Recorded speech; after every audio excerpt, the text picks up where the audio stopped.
Na matéria do UOL, a Libra fala em ter perto de 75% dos direitos de TV se essa venda for feita em separado. E você, num determinado momento, citou esse mesmo percentual de 75%. Como é que vocês chegaram a essa equação de que cada 100 milhões investidos em TV, 75 milhões ficariam com os clubes da Libra hoje? Perfeito. Tem dois pontos centrais disso, mas o principal é que no contrato atual de transmissão do Brasileirão, que obviamente é uma âncora muito importante e é o principal parceiro de desenvolvimento do Brasileirão ao longo do tempo e obviamente tem um senso de continuidade disso que é importante tanto para os clubes quanto para a Liga. Basicamente você tem 10 jogos por rodada, mas você tem 4 jogos que o valor por jogo é acima de 10 milhões de reais. Você tem 4 jogos por rodada que capturam 75% do cheque, que os 2 jogos vão para a TV aberta, 2 jogos vão para a TV fechada. Os outros 6 jogos são usados no pay-per-view, onde eles valem mais ou menos, na média, uns 3 milhões de reais por jogo. Então tem um gap abismal de qual é o valor desses outros 6 jogos. Quando você começa a olhar para uma lógica de bloco, a Libra tem clubes que, a nosso ver, claramente é o primeiro na fila nessa discussão, precisa fazer parte dessa equação. Você não pode ter um pacote completo de TV aberta e fechada que não tenha São Paulo, por exemplo, né? Não tenha nenhum clube de São Paulo, que é o maior mercado publicitário do Brasil, por exemplo, né? Então, e isso, obviamente, a gente entende que atende plenamente com clubes de muita força em todas as regiões, como a gente falou mais cedo no programa. E com a construção que a gente entrega com louvor 4 jogos por rodada que captura isso. Então, esse é um ponto de vista muito direto ao ponto. Quando você olha os outros 25% do dinheiro da televisão hoje, que é o Premier, ele é com base em quem traz assinante para o pay-per-view. E se você pega quem tem assinante no pay-per-view, também 75% dos assinantes do pay-per-view são de clubes que estão na Libra. Então, mesmo dessa outra parte que a gente nem conversou na negociação, por isso que tem em alguns lugares a gente fala de 75% a mais do valor, na nossa visão, que tenderia a ficar aqui. O Sérgio, já falamos de toda a disputa existente entre Libra, Liga Forte Futebol, com os clubes independentes. Vamos falar agora da estruturação do negócio.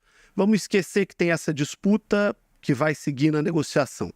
Dando certo uma liga no Brasil, o que será uma liga no Brasil? Quanto ela vale? Ela se compara ao quê? Qual é o lugar da Liga do Brasil no mundo dando certo, em conseguindo essa unidade? Maravilha. Muito obrigado pela pergunta. É tão bom discutir sobre isso e não ficar só na última discussão do jogo Soma Zero e poder falar do que a gente realmente sonha atingir aqui e construir essa liga que ajude a transformar o nosso futebol. Tem alguns preceitos dela, mas eu acho que como eu falei, a gente tem um passo muito importante, você colocar uma governança acordada entre os clubes e passarem a ter um papel muito mais relevante na gestão do campeonato em si e nessa venda centralizada de direitos, permitindo que a gente realmente melhore o produto e trabalhe nesse produto, né? Então, tem alguns pilares disso. Na largada, tem o uso dos recursos. A gente colocou 10% do uso do recurso é livre, mas os outros 90% tem que seguir uma cascata, que primeiro é de investimento em infraestrutura, para, de novo, aprimorar, especialmente a gramado, iluminação, posição de câmera, para maximizar a qualidade do produto a ser transmitido. Tem o segundo bloco, que como falamos, tem muitos clubes que estão numa situação de alavancagem, que come muito os juros, etc., come muito do recurso recorrente dele.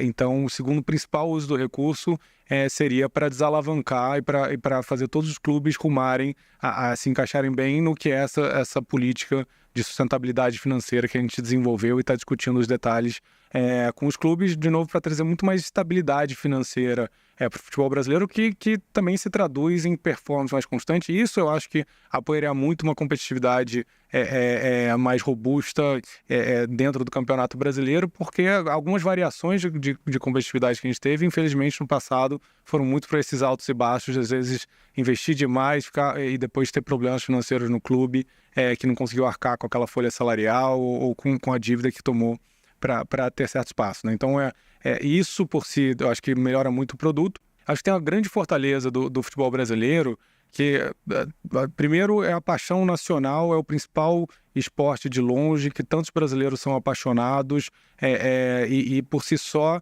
num país da dimensão do Brasil, isso tem um potencial enorme, que vai muito além do que é capturado hoje, e isso, para mim, é um grande trampolim para o Campeonato Brasileiro tomar o mundo e aí realmente chegar no sonho de, em vez da gente chegar no aeroporto brasileiro, ter um monte de camiseta do Barça, do PSG, etc., da gente chegar lá em Paris e ter um monte de camiseta do futebol brasileiro circulando por lá.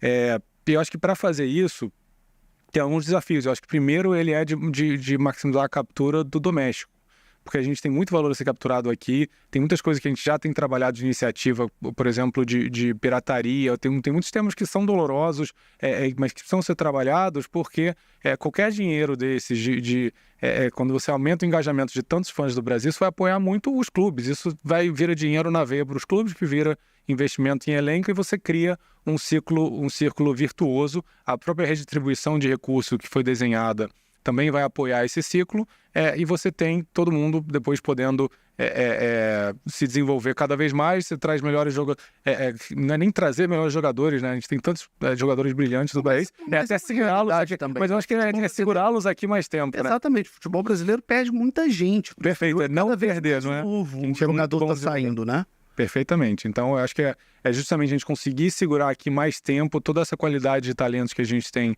desenvolvida no Brasil. E isso vai fazer, de novo, você não vira uma Premier League da noite para o dia. Isso foi um desenvolvimento de 40 anos que aconteceu lá, e a gente precisa começar a girar um pouco, colocar um pouco de inércia nesse rolamento que vai gerar esse ciclo virtuoso, né?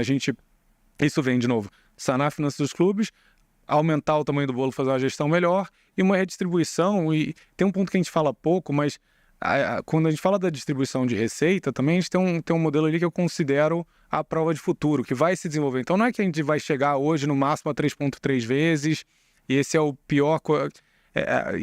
vem do meu ponto até de que a Premier League também não nasceu com 1,7 vezes diferença. É que ela foi tomando tal escala, tal tamanho, que mesmo um clube que lá recebe um percentual de igualitário, ele foi conseguindo ter um poder de contratação e mais gente no mundo inteiro queria assistir o jogo. Então ele não foi para 1,7 da largada, mas aí quanto mais gente no mundo queria ver o jogo...